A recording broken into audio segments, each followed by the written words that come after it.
Hola queridos amigos de su canal desde el más allá, en esta ocasión les saluda una administradora más de este canal ya que el dueño y jefe no se encuentra aquí, tuvo que salir por unos días por su trabajo, pero si las cosas van bien quizá para el próximo capítulo ya estará de regreso. Mi nombre es Carolina y formo parte de este canal que hemos empezado hace poco tiempo. Por cuestiones de trabajo no he estado presente en los anteriores capítulos, pero siempre aporto en los videos con imágenes, audios, pero en lo general el dueño principal es quien hace el 80% del trabajo y de la renderización final. Pero como verán, hoy me ha tocado editar el video completo todo a mí solita y por eso es que he demorado mucho, les pido mil disculpas por ello. Además, también debo aclarar que en este capítulo le he puesto un nuevo motor de voz que he encontrado, el cual están oyendo en este momento, y así darle una nueva forma de narración al video.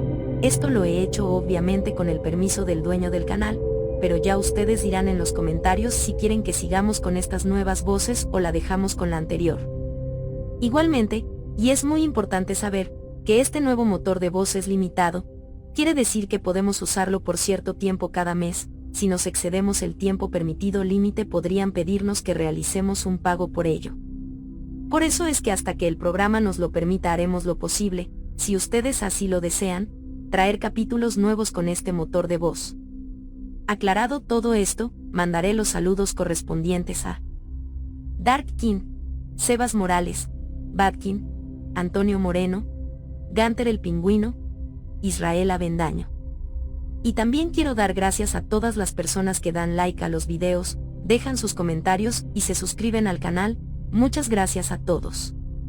Bueno, sin más que decir les dejo con el capítulo número 10 de esta serie, Brote Z, espero que lo disfruten mucho, y nos sigan apoyando.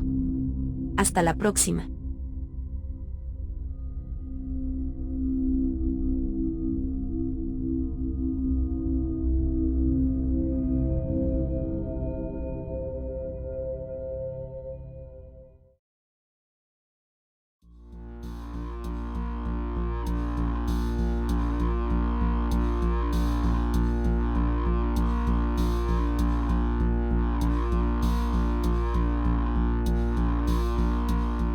Descendimos por las gradas del centro comercial hasta el subsuelo. Todo estaba silencioso, no había rastros de algún infectado. De allí nos dirigimos hasta llegar a la entrada del subte que se encontraba muy cerca de la salida del centro comercial. Una vez fuera González, echó un vistazo. Cientos de zombies ocupaban las calles chocando entre sí y soltando gemidos, y la amplia avenida Lacrosse era un auténtico caos donde una hilera de coches incendiados y destruidos parecía no tener fin. González soltó un suspiro, sabía que no iba a ser fácil aquella travesía, eran muchas personas a las cuales tenía que mantener a salvo algo que, con total probabilidad, no lograría. Iré con Luis a mirar cómo están las cosas allí dentro, dijo González, en voz baja pero lo bastante alto como para que los demás lo oyeran. Estén atentos, y cuando dé la orden bajen todos en silencio.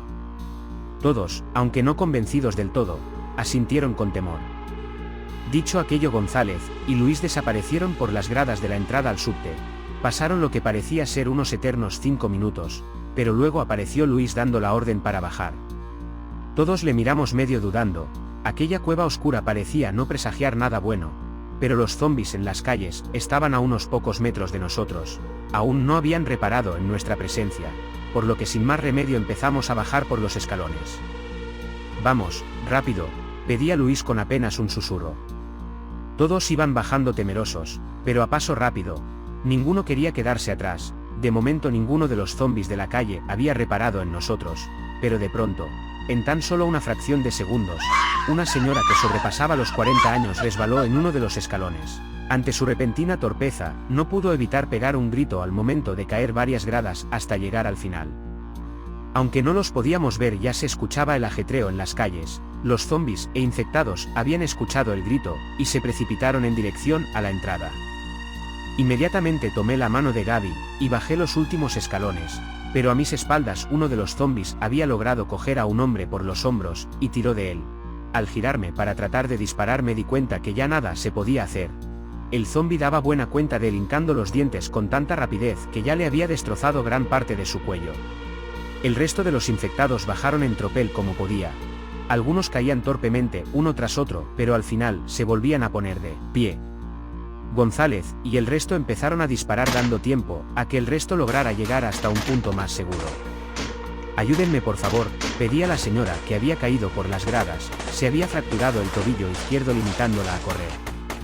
Nadie de los supervivientes excepto Jesús se había apiadado de la mujer quien intentó ayudarla, pero los zombies se acercaban cada vez más por el pasillo del andén obligando a Jesús a desistir en su ayuda y huir sin más remedio. El grito desgarrador de la pobre señora se oyó por todo el lugar, la gente gritaba nerviosos, y Gabriel a nuestro lado había empezado a llorar. «Bajen a los rieles, y corran», ordenó González. Todos obedecieron y bajaron del andén mientras que el resto tratábamos de mantener a raya a los infectados que seguían llegando. Luego corrieron por los rieles entre gritos y desesperación alejándose del lugar con el afán de salvar sus vidas. Más zombies seguían bajando por las gradas, eran como una cascada de cuerpos podridos que parecía no tener fin. Era imposible contenerlos por más tiempo así que no nos quedó de otra que correr tras el grupo.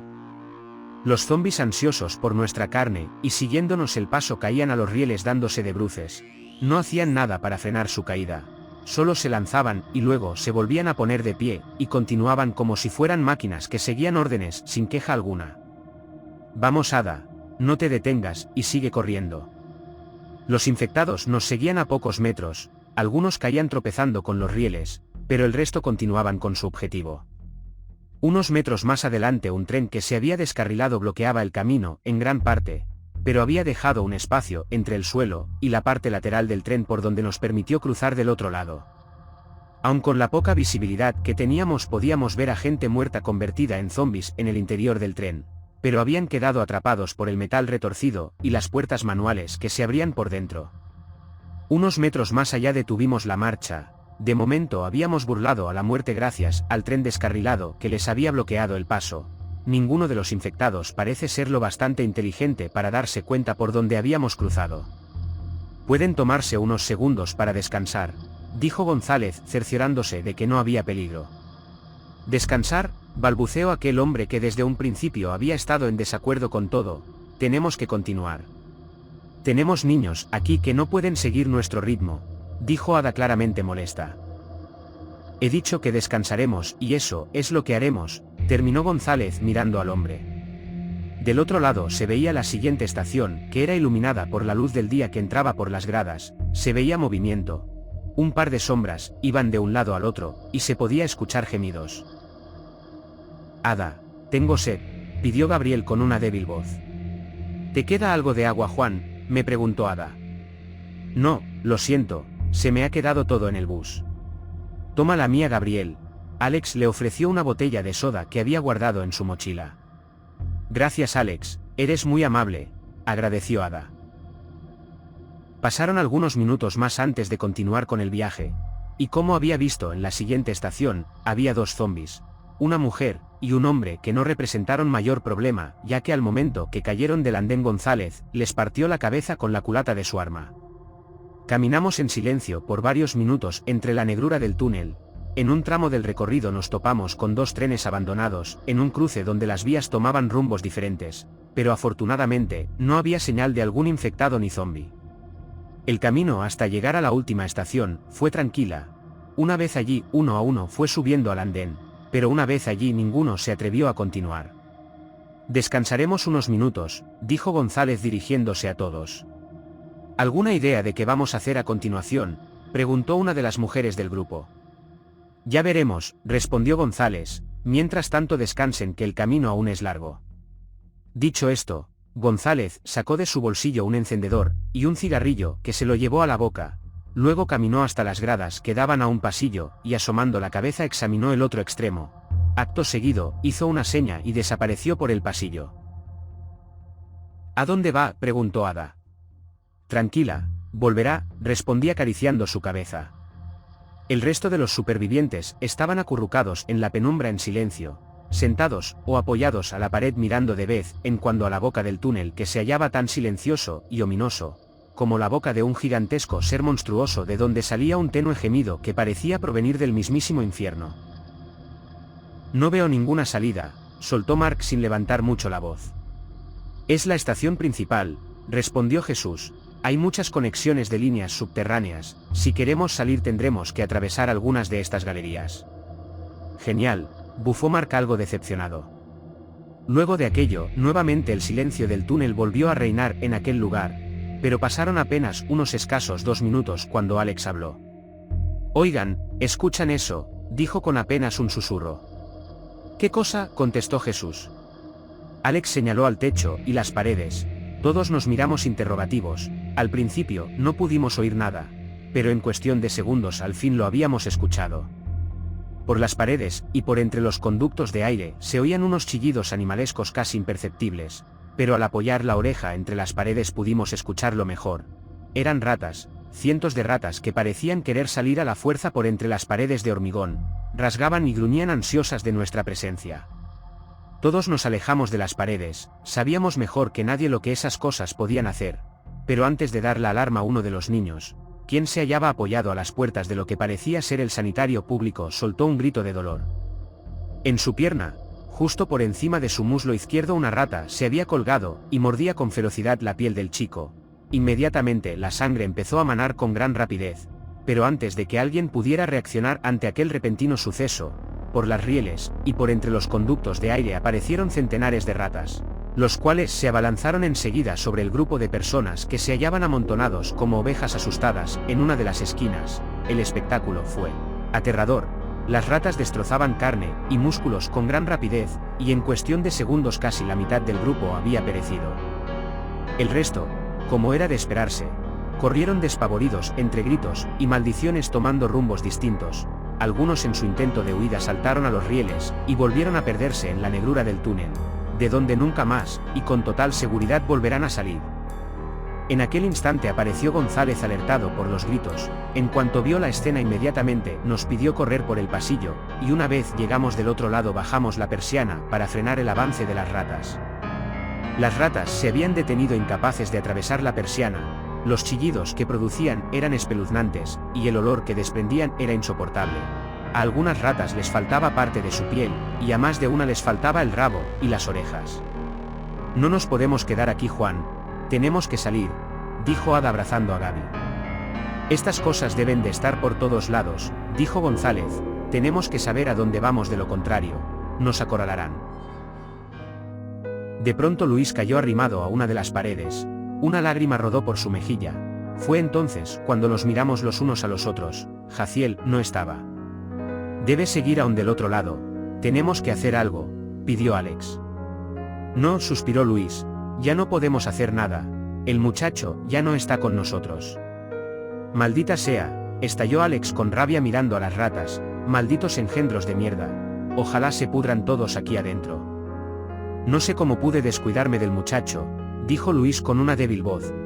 «Estaba con uno de los niños, y creí que todo estaba bien. Fue mi culpa». Más lágrimas rodaron por la mejilla de Luis. Mark se acercó a su lado, y le dio unas palmaditas en el hombro para animarlo. «No fue tu culpa, Luis», consoló Mark. «Cuidaste muy bien del chico, pero uno nunca puede prever el futuro». «Le ofrezco mis condolencias, Luis», dijo el capitán. «El chico demostró coraje y valentía, y eso lo recordaremos siempre. Sé lo que se siente perder a un amigo y créame, será muy difícil de superarlo, pero aquí entre todos lo lograremos y lucharemos por nuestros amigos caídos». Luis se sorbió la nariz, y limpiándose las lágrimas de las mejillas, se puso de pie.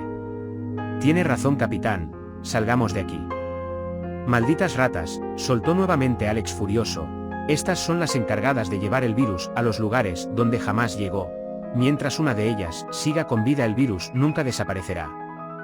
«Bueno, ya habrá tiempo de hablar sobre eso», habló González. «Están llegando infectados por esa dirección. Debemos marcharnos ya». Corrimos por entre los pasillos, y después de dar varias vueltas por las galerías dentro del subte logramos salir a una calle bastante despejada. No había muchos infectados ni zombies, y los pocos que merodeaban por las calles no representaban peligro. A la izquierda estaba lo que parecía ser el parque botánico, cercado por rejas metálicas para que el que camine por allí no pudiera colarse al interior. Caminamos despacio, alerta, con el arma a la altura del hombro. Cruzamos varias calles sin ver a ningún infectado, pero había un buen número de ellos tendidos por todos lados con los cuerpos hechos estragos causados por las ratas y el calor del sol. Unos minutos después llegamos a una enorme fábrica textil. Todo parecía estar tranquilo en el interior del edificio, pero decidimos continuar. Un par de cuadras más adelante nos topamos con un camión de bomberos. El conductor colgaba del asiento con una mano sacada por la ventana rota. Por alguna extraña razón tenía las llaves fuertemente sostenidas en su mano. ¿Funcionará?, preguntó González mirando a Jesús. Jesús subió al camión, y dejando caer al chafe al piso con suavidad, se sentó en el asiento, metió las llaves en el contacto y el motor cobró vida. Sí, aún funciona, dijo Jesús entusiasmado. Inmediatamente todos subimos al camión de bombero, y nos alejamos del lugar. Tomamos una calle despejada hasta llegar a un parque de diversiones. Allí un gran número de zombis merodeaban el lugar. Caminaban de un lado al otro al compás de una canción compuesta por cientos de gargantas muertas. Jesús aceleró más alejándose del lugar. Ya bastante habíamos vivido como para detenernos a mirar a un montón de infectados. Durante varios minutos nadie dijo nada. Habíamos perdido a todos los supervivientes, y nadie quería hablar sobre ello. Luis aún estaba dolido por la pérdida de Jaciel, y, aunque me hubiera gustado alentarlo, no creí ser capaz de encontrar las palabras correctas para calmar su pena. A veces las personas prefieren la soledad para aceptar esta clase de situaciones. Era mejor así. Unos minutos después un letrero viejo, y casi despintado, que colgaba de un solo lado nos deseaba un feliz viaje. Una hora más tarde Jesús detuvo el camión. A nuestra derecha, entrando por una estrecha carretera, se puede ver una base militar cercada por unas gruesas vallas y altos muros. Aquí abriré un paréntesis y relataré lo que sucedió en la base militar para que la historia, hasta este punto, tome más sentido. Base fortificada militar, El Fuerte. 5 días después de la infección. El coronel Anderson Miller miraba a través de la ventana de cristal del cuarto de observaciones el experimento que se llevaba a cabo por parte del grupo de científicos de dicha instalación. Tenía la mirada fija en el infectado capturado al cual hacía unos minutos atrás le habían inyectado un fármaco compuesto llamado Microtum, capaz de mutar el virus Z y convertir a los infectados en criaturas resistentes, y más letales, y de ser posible, obedientes. El problema, como se había hecho presente en varias ocasiones, era que el fármaco aún seguía causando daños colaterales en el compuesto del virus Z, y en vez de fusionarse con él, y mutar, terminaba por destruirlo casi por completo. ¿Y bien, doctor Smith?, preguntó el coronel a través del micrófono, impaciente por el resultado. El doctor negó con la cabeza. Una vez más habían fracasado. El coronel frunció el ceño. Luego de unos minutos en lo que el doctor terminaba de anotar algunos apuntes, tomó las carpetas de la mesa que tenía a su costado, y salió de la habitación, junto a su joven ayudante Lars Thompson. A Miller no le gustó aquel gesto que el doctor Smith le había hecho tras del cristal, y por más buen científico que era aquel viejo, ya le estaba colmando la paciencia. ¿Y ahora qué sucedió, Doc?, preguntó Miller tratando de disimular su enojo. El compuesto del fármaco sigue siendo una amenaza para el virus Z. Actúa de forma agresiva, y lo ataca como si reconociera que es una amenaza para él. Vaya, creo que nuestro buen amigo el Dr. Smith ha encontrado la cura para el virus Z, exclamó Miller ante sus colegas fingiendo estar contento por ello. Escúcheme bien, doctor, le he pedido que buscara la manera de que esas asquerosas criaturas sean lo bastante resistentes, y que de ser posible siguieran órdenes. Me importa un carajo qué clase de fármaco, antibióticos, o como usted lo quiera llamar utilice. Lo que yo quiero es que busque cómo controlarlo. Smith sintió que un sudor frío le recorría la espina dorsal. ¿Cree usted que podré vender un virus biológico en el mercado que no pueda controlar?, continuó el coronel. No sería rentable. Tendría en menos de 24 horas a todos los compradores queriéndome arrancar la cabeza. Y eso es lo que menos quiero, ¿comprende? Le prometo que trabajaré en ello, señor. Tendré el fármaco listo.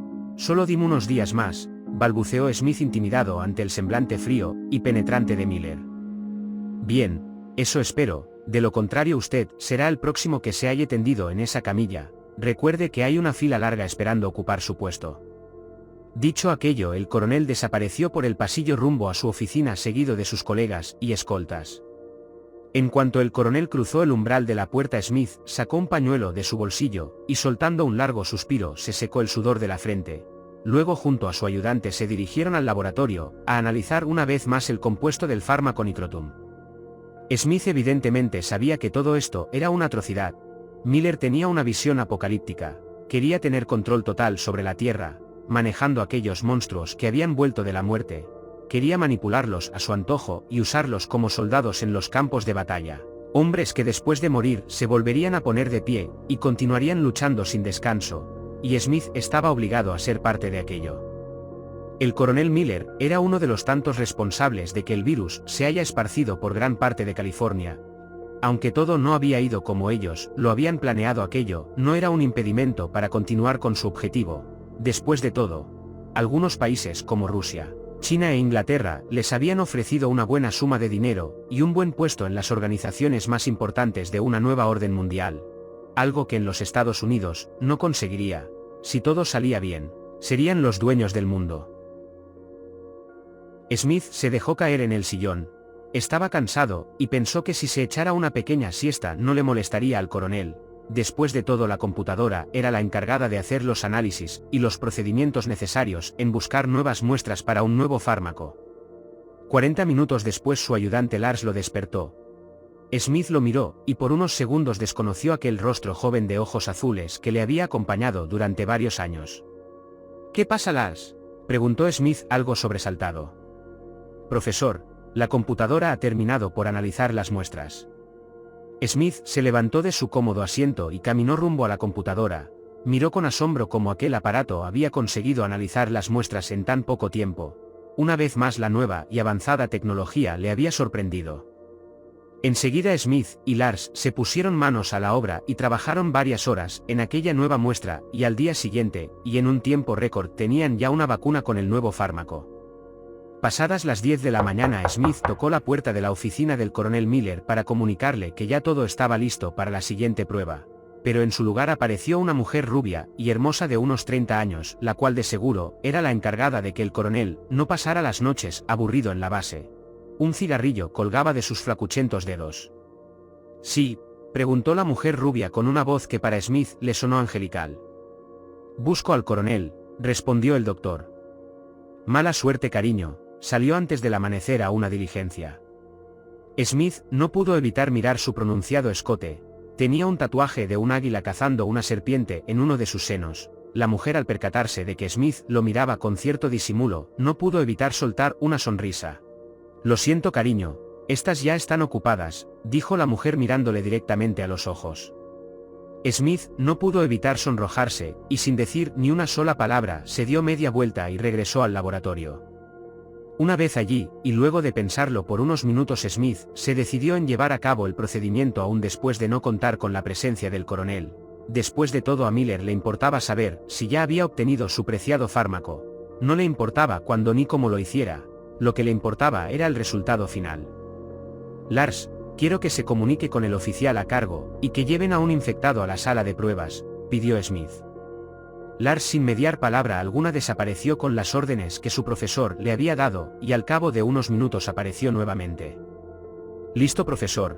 Tendrán todo listo en 15 minutos». «Gracias, Lars. Ahora vamos a la sala y preparemos todo». Carson, el oficial a cargo, junto a dos de sus hombres, se dirigieron al cuarto del subsuelo donde tenían capturados a varios infectados atados a unas camillas, los cuales servirían como conejillos de India para el Dr. Smith. El oficial abrió la puerta y enseguida el olor putrefacto de la muerte escapó a gritos, inundando los pasillos del subsuelo donde se encontraban. «¿A cuál llevaremos esta vez, señor?», preguntó uno de los hombres. «Traigan a la mujer», pidió Carson señalando con el arma a una chica, no mayor de 25 años, la cual en días pasados formaba parte de un equipo de baloncesto. Los infectados que se hallaban en aquel lugar empezaron a gruñir ante la presencia repentina de los tres uniformados. Uno de los hombres jugaba con la mujer a modo de burla, acercando su mano a la altura de su boca como si quisiera ofrecérsela. La infectada hacía chasquear los dientes en intentos desesperados por darle un mordisco, algo que al soldado le excitaba de cierta forma. Carson miraba cómo aquel hombre parecía disfrutar atormentando a la pobre desgraciada que había caído víctima del virus. Estaba por decirle que terminara con aquella estupidez, cuando miró a una figura emerger por detrás de un montón de cadáveres cercano a sus hombres. Al principio le costó asimilar lo que estaba viendo, pero de algún modo aquel rostro le era conocido. Pero había algo de diferente en él. Aunque su piel pálida y sus ojos cubiertos por un velo blanco le gritaban a voz viva una y otra vez diciéndole que era un zombi, este era distinto. Aquel ser le miraba fijamente con un brillo más penetrante en sus ojos y una mueca horrible en sus labios que parecía estar sonriéndole. Carson no daba crédito a lo que veía. ¿Acaso un zombi era capaz de sonreír? Entonces se percató en la cinta amarilla que llevaba puesto en su mano izquierda. Era la cinta que el Dr. Smith les colocaba a los infectados después de realizarles el experimento y darles definitivamente por muerto. Para cuando Carson quiso dar la alerta a sus dos hombres, ya había sido demasiado tarde. Aquella cosa les había arrebatado la vida con una rapidez impresionante. Sin dejar pasar mucho tiempo, Carson empezó a disparar, pero el infectado se ocultó rápidamente por detrás de los cuerpos en las camillas. Carson retrocedió asustado, pero chocó con algo que le hizo girar rápidamente. Otro infectado le miraba a escasos centímetros, parecía sonreírle como el anterior, solo que este carecía de labios. Así que le costó distinguir si aquello que se dibujaba en su boca se asemejaba a una sonrisa. Fue lo último que Carson vio antes de que el infectado le quebrara el cuello con una sola mano. ¿Estás seguro que les comunicó lo que le dije?, le preguntó Smith a su ayudante, notando que el oficial ya se había tardado más de lo habitual. Sí, profesor. Me dijeron que traerían al infectado en 15 minutos. Sí, pero ya han pasado más de 30, respondió Smith dejando la carpeta en la mesa. Quizás tuvieron algún problema con alguno de ellos, sostuvo Lars. Quédate aquí, iré a ver qué ha pasado. Smith salió, y cuando estaba rumbo a la bodega escuchó unos disparos. Rápidamente, y sabiendo de dónde provenía el sonido, apresuró el paso hasta llegar al cuarto del subsuelo. Allí, apoyado en una posición extraña, estaba lo que hacía unos minutos era el oficial Carson.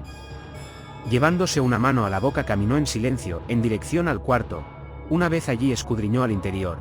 Allí entre la penumbra se hallaban dos figuras humanas con las cuales había experimentado con anterioridad, pero su forma y estatura habían cambiado. Debían de medir por lo menos casi 2 metros de alto. Sus uñas habían crecido como unas garras de un animal, y sus manos y cuerpos parecían más grandes y fuertes. Despavorido ante aquella escena, regresó en silencio antes de que aquellas cosas repararan en él. Una vez en la habitación ordenó a Lars refugiarse en el laboratorio. Smith iría a dar aviso a los demás soldados para que aseguraran la zona. Mientras iba a la sala principal donde los soldados relevados de su guardia descansaban, se preguntaba qué fue lo que había pasado con aquellos infectados. Quizás el fármaco, Microtum, anterior, tuvo efectos secundarios. O fue una mutación del propio virus Z, lo que convirtió a un escuálido infectado en un monstruo de casi 2 metros. Era algo que en verdad necesitaba averiguar. Al cabo de unos minutos el aviso fue dado, y un grupo de soldados fue al lugar, pero lo único que encontraron fue una bodega vacía. Las cadenas que tenían atados a los infectados en sus camillas yacían en el suelo. Para Smith aquello le daba a sospechar que los deseos de Finley se habían cumplido, o al menos eso parecía ser. Quizás había conseguido darle un poco de inteligencia a uno de los infectados, y eso, aunque por un lado era un gran avance, por el otro era un verdadero peligro. Las cadenas en el piso daban claras señales de que el infectado había llevado a los zombies a alguna parte. Aunque le pareciera una idea descabellada, pensó en que quizás les estuviera preparando una emboscada. ¿Qué rayos pasó aquí? ¿A dónde se fueron todos los infectados?, preguntó uno de los soldados. Tendremos que dar aviso al resto, dijo Smith algo inquieto. Algo me dice que esto no terminará bien. Señor, mire esto, llamó otro de los soldados. Del otro extremo del cuarto estaba la puerta que daba al lado izquierdo de la base, la cual estaba semiabierta. Inmediatamente cruzaron la puerta hasta llegar a los baños de la base. Todo parecía estar tranquilo en aquel lugar, pero de pronto un zombi apareció por uno de los baños, y atacó mordiendo a uno de los soldados en el brazo. El soldado disparó involuntariamente, llevándose la vida del soldado a cargo, y a otro compañero más. Smith retrocedió sintiendo la presencia de más zombis que emergían de los baños como si hubieran esperado el momento exacto para salir. Los soldados caían como moscas en la telaraña mientras que el infectado, que había mutado, miraba la escena desde el otro lado. Había cerrado las puertas para que ninguno escapara. Smith miraba atónito como los zombis parecían seguir órdenes del infectado. Sus movimientos eran controlados, programados, pero había algo que no encajaba en aquellos zombis. Los había visto innumerables veces en las calles destrozando todo lo que podían de sus víctimas, pero ahora lo único que destrozaban y comían eran sus entrañas y partes del cuerpo. Pero ahora dejaban intactos los tendones y el cerebro. quizás con las intenciones de que cuando volvieran de la muerte pudieran ponerse de pie y formar parte de ellos. El Dr. Smith se había quedado estupefacto.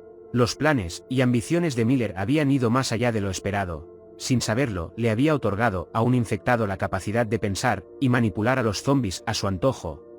En ese instante pensó que si un infectado había vuelto después de inyectarle el fármaco, también lo habría hecho el resto. De pronto, cuando ya el último soldado en morir había vuelto a levantarse, el infectado líder se le acercó a Smith y lo miró directo a su rostro. Sus ojos habían adquirido un tono negro, y varias venas de un color verdoso adornaban todo su cuerpo y rostro. Los caninos de sus dientes sobrepasaban su estado natural, y los orificios de los oídos parecían haberse agrandado. El infectado estaba allí, parado de frente al doctor con el grupo de zombies rodeándolo. Lo miraba como si tratara de reconocerlo. Algo en su agonizante cerebro le proyectaba recuerdos del doctor, imágenes entrecortadas de dolor e ira. Smith temía por su vida.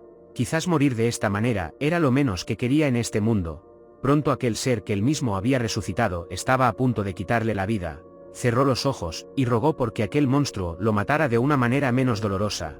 Pero el infectado, lejos de querer matarlo, empezó a caminar alejándose de él seguido del grupo de zombies.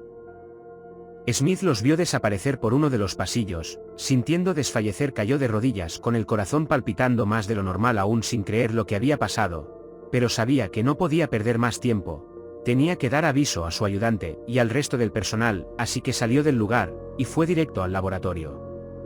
Lars miraba detenidamente por el microscopio la muestra de sangre que el Dr. Smith había estado revisando desde las primeras pruebas con el fármaco. Si bien en los primeros días de prueba no había mostrado resultado alguno, pues ahora, sorprendentemente, lo hacía. El virus N. Nicrotum había resucitado a las células muertas de la sangre coagulado de un infectado, cosa que a Lars le impresionó mucho. No sabía ni entendía qué es lo que había pasado, pero estaba claro que aquello ya era un gran avance científico. No obstante, comprobó después de unos minutos que el mismo virus N que había resucitado a las células muertas ahora se las estaba comiendo, quizás con las intenciones de sobrevivir. Lars se dejó caer en la silla de su escritorio y empezó a escribir algunos datos en el ordenador. Fue entonces que al cabo de unos minutos Smith apareció estrepitosamente abriendo la puerta de golpe. Tenía algunas manchas de sangre por su bata y, a juzgar por su expresión, Lars se dijo que algo malo había pasado. ¿Está usted bien, profesor?, preguntó Lars al ver a Smith alterado y respirando dificultosamente. Smith repasó en su memoria todo lo ocurrido. Aún le costaba aceptar lo que sus ojos habían visto. Podría haber sido solo una ilusión. Quería pensar que nada de esto había pasado, pero las manchas de sangre en su bata y manos le decían que todo había sido real. ¿Sucede algo, profesor?, inquirió nuevamente Lars, esta vez acercándose a Smith. No lo sé, balbuceó un Smith asustado. En ese instante una explosión hizo sacudir todo el edificio. Los infectados habían comenzado a atacar al resto del personal. Aquello hizo que Smith entrara en razón y ordenó recoger todos los documentos y la información de la computadora. Lars, sin hacer más preguntas, empezó a descargar los archivos de la computadora en un pendrive y metió algunas carpetas en su portafolio. Dígame, profesor, ¿qué es lo que está pasando? Esta vez Lars le tomó por los hombros a Smith. Los infectados han escapado. Tenemos que salir cuanto antes de aquí, respondió el doctor al borde de la histeria. Los disparos empezaron a sonar en todos lados. Los zombies habían atacado a algunos soldados por sorpresa sin darles oportunidad a tan siquiera tomar sus armas. Los que habían estado montando guardia y algunos que se hallaban por los alrededores se dieron cuenta de la presencia de los zombies y habían empezado a disparar. Smith cerró las puertas del laboratorio y junto a Lars corrieron a la sala principal para hablar con alguien que estuviera del transporte. Pero en el camino se toparon con varios zombies que les hicieron desviar el rumbo. El infectado líder miraba desde una posición segura cómo la horda de zombies hacían su trabajo. Uno a uno los soldados caían en sus garras para luego resucitar como uno de ellos y unirse a la carnicería. Pero aquel no era el único infectado que había mutado con el fármaco. No muy lejos de él aparecieron dos infectados con la misma apariencia que el primero por detrás de un camión de transporte militar, y se dirigieron hasta la entrada para acabar con los centinelas que se hallaban encima de las murallas.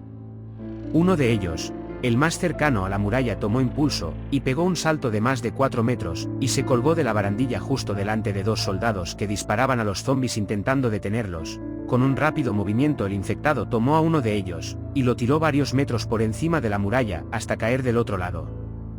El otro soldado empezó a dispararle a ráfaga logrando dañar gran parte de su hombro izquierdo. Aquello solo enfureció aún más al infectado, y terminó siendo degollado con sus largas y afiladas uñas. Los zombies se replegaban por grupos por todo el establecimiento terminando con todo rastro de vida. Los pocos soldados que iban quedando intentaban huir del lugar, pero les era imposible, ya que los demás infectados mutados se encargaron de que nadie saliera, al menos no por la puerta principal de la base. Necesitamos refuerzos, estamos siendo masacrados, repito, necesitamos refuerzos, pedía un soldado por el walkie-talkie escondidos dentro de un camión. ¿Alguna respuesta?, inquirió su compañero nervioso. Nada, respondió. Maldita sea. Como sigamos aquí acabaremos todos muertos. ¿Y si vamos al helicóptero?, sugirió el soldado que había hablado por el walkie-talkie. ¿Sabes pilotar esa cosa?, preguntó otro. No mucho, pero podré hacer que se eleve, respondió. Bien, en cuanto de la orden todos al helicóptero, ordenó el soldado que parecía tener más autoridad que el resto. Todos asintieron al unísono. Ahora. Inmediatamente todos los soldados bajaron del camión, y corrieron en dirección al helicóptero que en ese momento era su único medio de escape. Los que ya estaban cerca cubrían la guardia dando tiempo a que los demás llegaran. Aquí el coronel Miller. ¿Cuál es la situación?, se oyó de pronto por el walkie-talkie. El soldado respondió de inmediato. Señor, los zombies han tomado la base. ¿Qué? ¿Cómo puede ser posible?, estalló el coronel. No lo sabemos, señor, en este momento estamos huyendo, se ha perdido todo, no hay nada más que hacer. Estoy a 5 minutos de camino, dijo Miller, que nadie abandone su posición ni salga de la base hasta que yo llegue.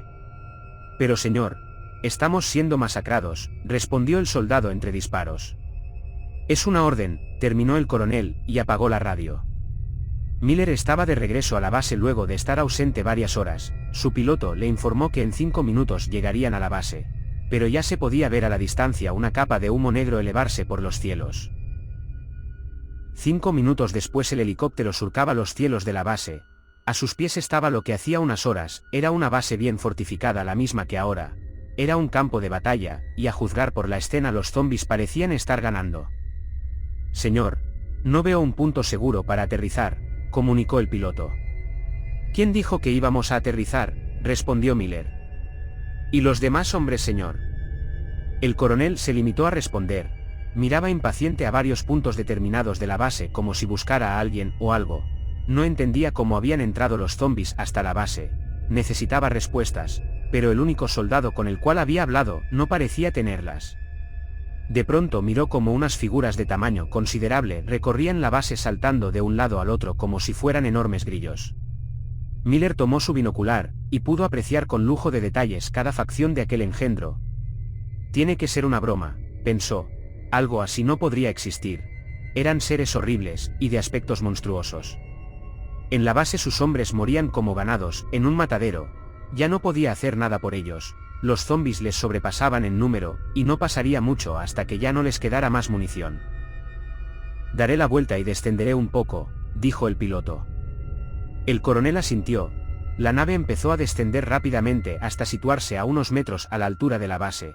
Desde allí miraron horrorizados todo el espectáculo que se había desencadenado en aquel lugar. Lo que parecía ser desde lo alto puntos marrones en el piso ahora eran cuerpos mutilados de sus soldados. Casi la mitad de la base se consumían en llamas, y el cuarto de almacenamiento se había reducido a escombros a causa de una explosión. Dispare, soldado, ordenó de pronto Miller. Que no quede nadie con vida. Señor, pero... Usted conoce muy bien los protocolos, soldado. Si algo falla no tiene que quedar evidencia. Hágalo. Es una orden, o yo mismo lo lanzaré desde aquí. Como usted ordene, señor. El piloto apretó el botón para calentar las ametralladoras de gran calibre que llevaban incorporadas en el helicóptero, y, una vez listas, empezó a disparar. Smith y Lars llegaron a la parte trasera de la base donde habían montado un pequeño huerto. Allí se refugiaron escondidos detrás de una pequeña caseta esperando alguna ayuda. Pasaron los minutos y las cosas parecían empeorar. Ya no quedaban muchos soldados, y eso era un verdadero problema. Profesor, ¿hay algo más que no me haya dicho?, preguntó Lars al borde de la desesperación. Smith miró a su joven y asustado ayudante. Estaba sentado apoyado a la fría pared con las rodillas encogidas al pecho. Temblaba como un animalito indefenso. No sé cómo ha pasado, respondió el doctor. Los infectados a los que habíamos hecho las primeras pruebas han sufrido un gran cambio. Mutaron en cierta manera adquiriendo una forma inhumana y de fuerzas desproporcionadas al de un ser humano normal. Dios santo, exclamó Lars sorprendido ante las palabras de su profesor. No sé si estoy contento por ello, Lars, quizás sea un descubrimiento grandioso para la ciencia, pero como esas cosas acaben saliendo de la base, no sé qué podría pasar. En ese instante un helicóptero pasó cerca de donde se encontraban. Smith salió de la caseta y miró a lo lejos cerca de la entrada. El helicóptero se posicionaba a la altura de la muralla. Luego de unos segundos, este empezó a disparar en varias direcciones, y soltó un misil que provocó un fuerte estallido muy cerca de ellos. Los zombies que habían estado rondando por el lugar cercano a la caseta empezaron a correr hacia el origen del sonido. Smith y Lars aprovecharon aquella oportunidad, y sin pensárselo dos veces, salieron de la caseta. Corrieron por un callejón hasta llegar a los camiones que usaban de vez en cuando para salir a capturar a los infectados. De allí intentaron ir hasta los helicópteros, pero les fue imposible ya que los zombies les bloqueaban el paso. Dentro del helicóptero el coronel dibujó una mueca de disgusto. El primer misil había hecho volar por los aires a un montón de zombies, pero no había dado en el blanco. Su objetivo era aquellos infectados de gran tamaño. Aquel engendro había saltado antes de que el misil lo alcanzara. El helicóptero iba de un extremo al otro disparando e intentando reducir el número de infectados posibles. Miller aún no acababa de entender por qué se había desatado semejante caos en su base. Esta vez el piloto soltó dos misiles apuntando en dirección a uno de los infectados. El primer misil falló, pero el segundo logró alcanzarlo haciendo que más de la mitad de su cuerpo estallara en 1000 pedazos. Una algarabía de triunfo y júbilo estalló dentro del helicóptero. Miller ahora parecía disfrutar del espectáculo. Bien hecho, soldado. Haga lo mismo con el resto, le animó el coronel. Los soldados en tierra eran cada vez menos. A algunos se les había terminado ya la munición, y se defendían como podían golpeándolos con la culata de sus armas, intentando así alargar unos minutos más su existencia. El piloto, que había tenido la idea de huir junto a sus compañeros, subieron a uno de los helicópteros. Los demás soldados alrededor, al notar que las hélices habían empezado a girar, se apresuraron a correr y subir al helicóptero para salvar sus vidas abandonando su posición. El piloto intentó levantar la nave, pero una luz roja le indicaba una y otra vez que había un sobrepeso. Como era de esperarse, nadie se ofreció de voluntario para bajar y dejar que sus compañeros se salvaran. Así que uno de ellos empuñó su arma y disparó a dos soldados en la cabeza. Inmediatamente otro empujó los cuerpos hacia afuera y el helicóptero comenzó a elevarse. Pero antes que cogiera altura uno de los infectados saltó y se colgó de la parrilla. El helicóptero, ante aquel repentino peso, perdió estabilidad y cayó después de haber dado varias vueltas en el aire, destruyendo gran parte de su hélice y quedando inutilizable para siempre. Los soldados que se habían encaramado en el helicóptero murieron en el impacto, y los que sobrevivieron fueron degollados por el infectado. El coronel Miller sonrió sarcásticamente al ver cómo caía el helicóptero, como si disfrutase ver a los suyos morir de esa manera. Pronto no quedaría nadie más con vida, y eso le reconfortaba. Les había ahorrado la molestia de matarlos. Parece ser que no queda nadie más con vida, señor, anunció el piloto.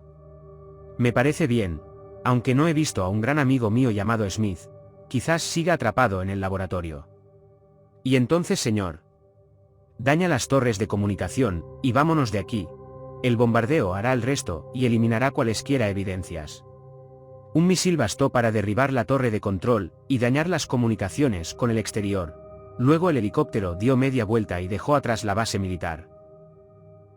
Smith y Lars habían perdido su oportunidad para salir de la base en los helicópteros. El último piloto en morir se había pegado un tiro en la cabeza para no sentir el dolor de varias bocas destrozar su cuerpo. Ahora, atrapados como estaban detrás de los camiones, solo esperarían la muerte, o si corrían con suerte podrían lograr entrar al laboratorio y esperar algún rescate.